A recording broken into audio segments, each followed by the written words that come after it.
Acompanhe agora mais um tema doutrinário do Evangelho de Jesus.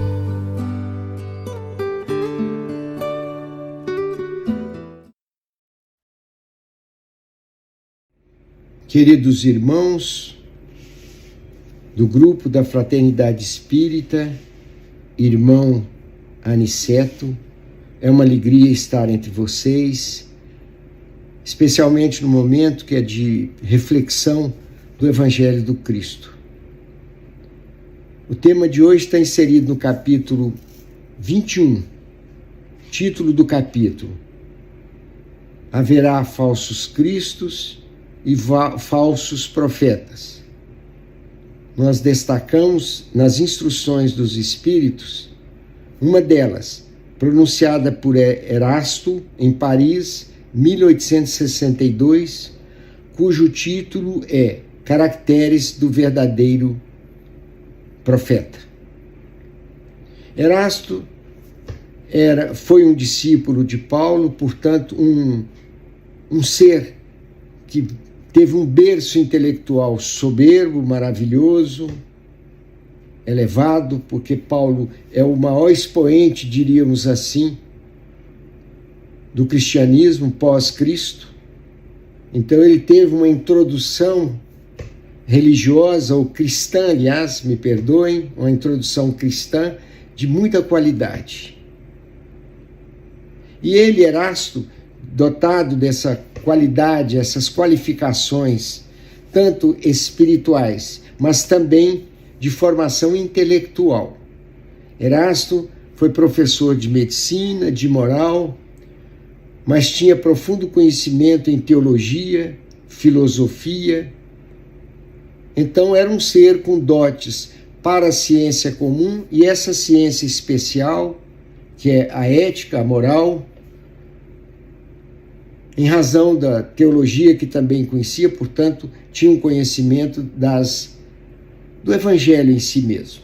Então Erasto nos traz essa mensagem, e nesta mensagem ele nos ajuda a distinguir o falso do verdadeiro profeta. E ele inicia sua fala dizendo para que tivéssemos o cuidado com os falsos profetas. Ele chega a expressar: desconfiai dos falsos profetas. Então a gente indaga o que seria o verdadeiro profeta e o falso profeta. O falso é aquele que, embora tenha a aparência ou se vista, com a indumentária da sabedoria intelectual, carece de fundamentos, de princípios para ser o condutor de um rebanho.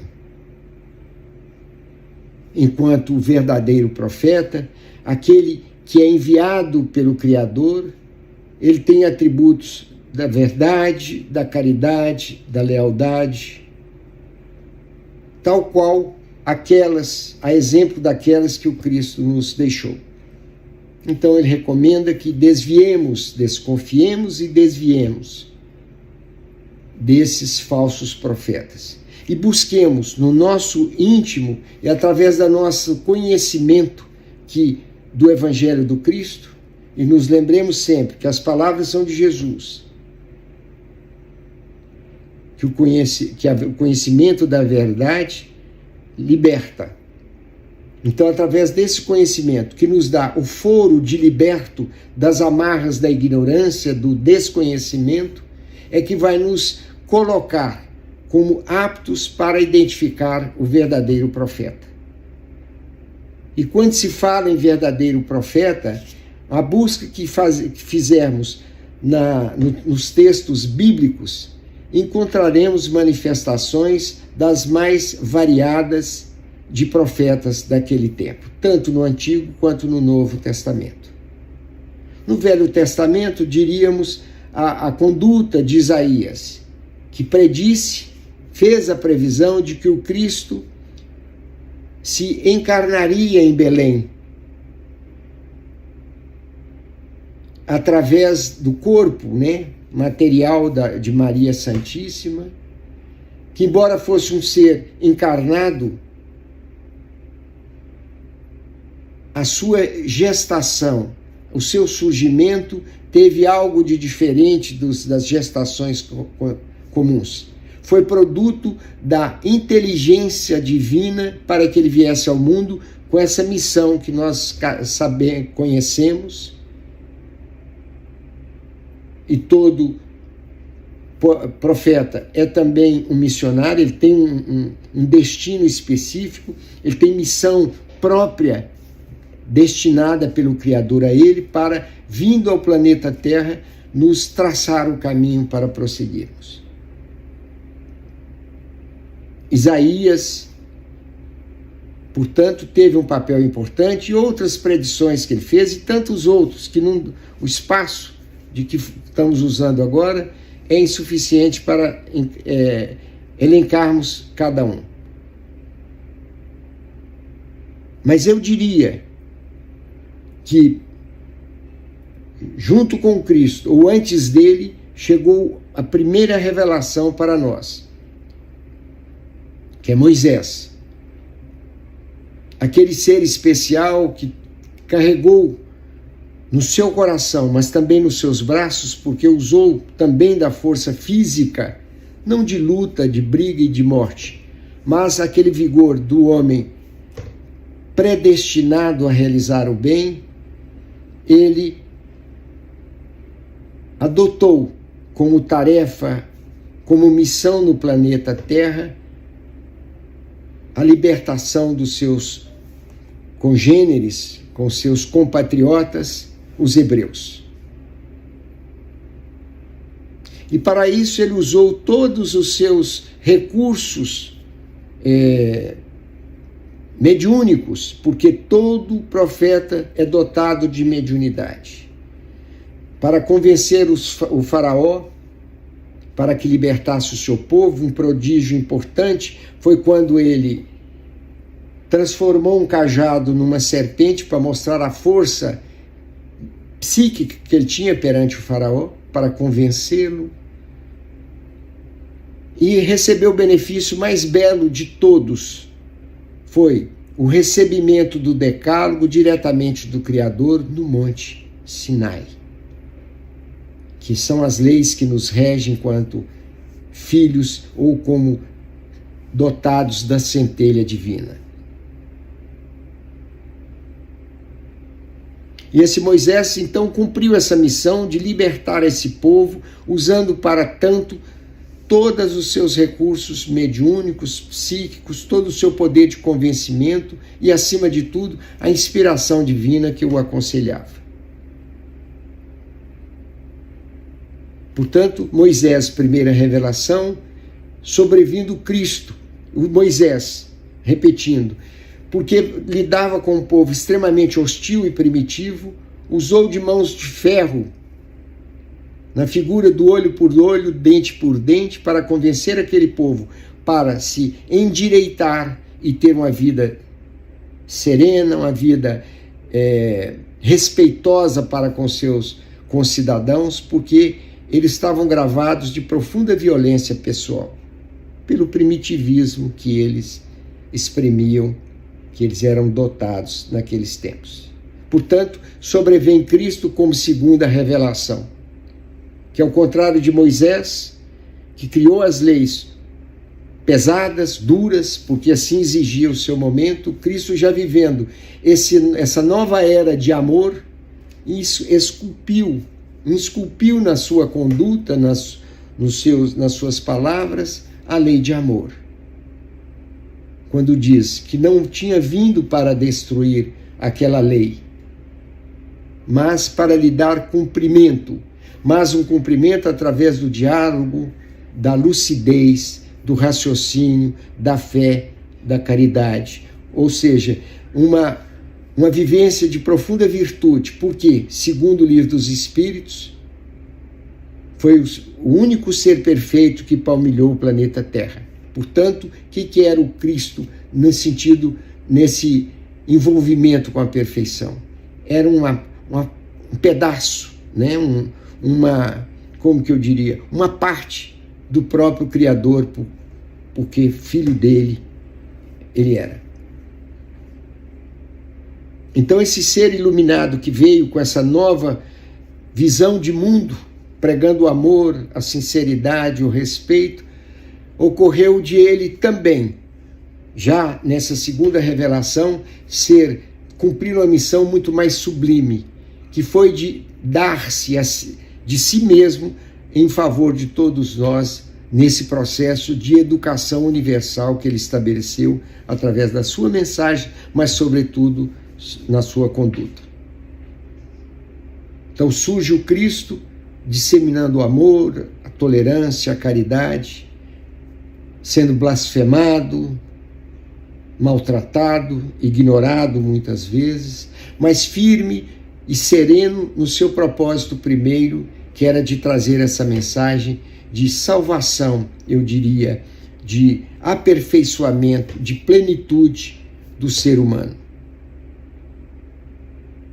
E também ele, portador dessas faculdades prodigiosas, cumpriu o seu desiderato enquanto encarnado, realizando os prodígios, aquelas maravilhas, quando curou coxos, lunáticos, paralíticos, etc., com simples imposição de mão ou apenas numa troca de olhar.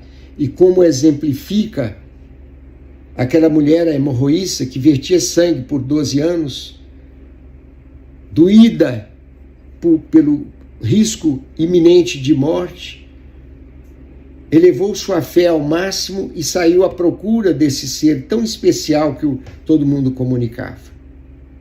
E lá chegando próximo ao Cristo, que se achava rodeado de multidão, como era próprio dele, ela tinha certeza antecipada de que se lhe tocasse o corpo, obteria a cura. Tamanho era o magnetismo que ele exprimia no simples olhar, na sua simples presença física, a sua aura diferenciada. E essa mulher, acotovelando-se com os outros concorrentes em busca desse mestre, conseguiu tocá-lo, não no corpo, mas na veste. E o Cristo, nesse momento, embora absorvido por aquela movimentação, disse: alguém me tocou, porque sinto que de mim saiu virtude. E os discípulos, procurando quem teria tocado, mas mestre, são tantas pessoas. Sim, tocaram-me, de mim saiu virtude. E a mulher, ouvindo isso, e tendo já tocado a sua veste, prostrou-se em lágrimas de agradecimento e de reconhecimento daquela cura ocorrida naquele instante, confirmando assim essa luz resplandecente que emanava do Cristo. Outras ocorrências se deram, e uma delas muito marcante foi a presciência que ele teve que seria traído por Judas. E percebendo que o Judas vinha para entregá-lo aos romanos, vinha com os cavaleiros, né, com os soldados romanos, com quem combinar, aquele a quem eu beijar, este sim esse será o Cristo. E o Cristo, sentindo já esse momento que ele já havia predito junto aos seus discípulos, o Cristo, num gesto de serenidade, compreensão e compaixão com aquele que o trairia, ao recebê-lo aproximar, disse: a que vieste, amigo? Chamou de amigo com afeto sincero, porque ele, mesmo sabendo que aquele papel seria cumprido naquele momento, a sua resignação, a sua elevação moral não lhe permitia sentir qualquer ressentimento, qualquer ódio. E aí a história conta, né, os textos bíblicos contam do sentimento de Cristo, de tudo que ele passou, as vicissitudes, o calvário no qual ele sucumbiu enquanto pessoa encarnada, mas com a serenidade própria dos homens perfeitos. No momento em que estava crucificado, rogou ao Pai que perdoasse aqueles que o sacrificavam naquele momento, porque eles não sabiam o que faziam, não tinham ciência da maldade que cometiam, porque eram obedientes, cegos da vontade dos comandantes políticos da época. Então, passa o Cristo e surge a terceira revelação, que ele prometera antes. Porque como o povo daquela época não tinha conhecimento, espectro de inteligência capaz de entender a sua mensagem, ele disse que no futuro mandaria um Consolador para que tudo esclarecesse. E assim fez, coordenando, como se fosse uma orquestra, porque de fato foi, tamanha harmonia de todos os fatos, coordenando o surgimento da doutrina espírita, induzindo ou estimulando Kardec, inspirando Kardec para esse trabalho de compilação das manifestações que ocorreram ao redor do mundo, especialmente França, Estados Unidos. E nesse trabalho glorioso, que também Kardec é um dos missionários que vieram, portanto, dotado de uma mediunidade, edificou-se a terceira revelação. A primeira fora Moisés, segunda Cristo, terceira doutrina espírita. Com esse grau de coesão, de harmonia, de temas, de sistemas, temas pronunciados pelos espíritos dos mais variados, mas que tinha algo em comum, a missão também de edificar essa obra, de coadjuvar esta obra, como São Luís, o próprio Erasto aqui, a Rainha de França e tantos outros. Erasto, que não colaborou apenas com o Evangelho, mas o Livro dos Médiuns está farto, cheio, pleno de manifestações de Erasto. Então vem a terceira revelação, enquanto Moisés foi a disciplina, a lei, Cristo o amor, chega a doutrina espírita com a verdade evangélica para pacificar as dissidências, para trazer com clareza singular e elevada a mensagem do Cristo nessa compreensão mais ampla e mais leal aos ditames, àquilo que o Cristo pregou.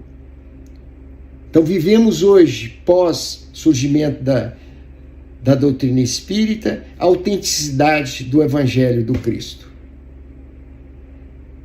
E tudo isso, como dizíamos, profetizado, trazido por espíritos de elevado conhecimento moral e desenvolvimento psíquico, portanto, médiuns, trouxeram toda essa gama de conhecimento e profetizaram e ajudaram a construir as grandes obras da moralidade cristã. Então, um ponto comum nos profetas é a mediunidade, essa capacidade orgânica que nascemos com ela para nos comunicar com o planeta, com aqueles que já se foram. Então a mediunidade é um traço de união entre o encarnado e os espíritos que já se foram, que já se transferiram para o plano espiritual. A mediunidade, então, é como uma ponte, é uma via de acesso. E como ponte, por ela transitam anjos e demônios. Anjos são espíritos bons, espíritos elevados, os verdadeiros profetas. E os demônios são aqueles que, embora tenham recursos mediúnicos, a utilizam para o mal, a utilizam para se autopromoverem, como se fossem a estrela máxima do planeta.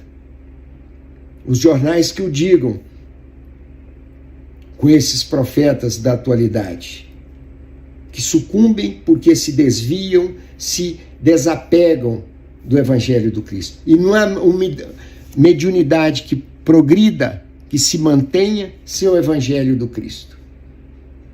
É mediunidade com o Cristo. Esse é o lema de qualquer médium.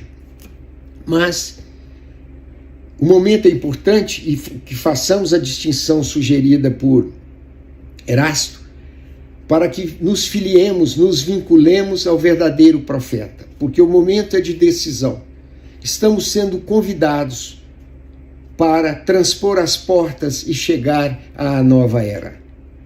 É um convite que o Criador nos faz, nos oportunizando conhecer os fundamentos do seu Evangelho para cruzarmos a porta estreita. Porque a porta larga é para os preguiçosos, os viciados, os incautos. E a porta estreita, aquela que exige tanto esforço, como aquele utilizado pela mulher que vertia sangue, que se acotovelou para passar naquele pequeno espaço e tocar no seu objetivo principal, que era o próprio Cristo. Então, queridos irmãos, o momento é de reflexão, porque chegou a hora. Já estamos vivendo o novo planeta, estamos na transição planetária. E esse acesso é pela via estreita, pela porta pequena, onde cruzarão apenas aqueles que foram eleitos, porque todos são chamados, mas uma minoria é eleita, porque a minoria são aqueles que conseguem superar os seus limites, cultivar o amor perene, amar a Deus, mas sobretudo ao seu irmão, dar-se ao seu semelhante. E a mensagem de Erasto é oportuna para que trilhemos o caminho do bem e possamos nos reencontrar no novo planeta, o planeta regenerado, onde mal e bem estarão em igualdade de condições e onde nossa capacidade de desenvolver tarefas mais nobres também será mantida. Com essa mensagem, a gente agradece a atenção dos queridos irmãos e deseja a todos dias de muita paz, muita alegria, em companhia da espiritualidade amiga. Obrigado pela atenção de vocês.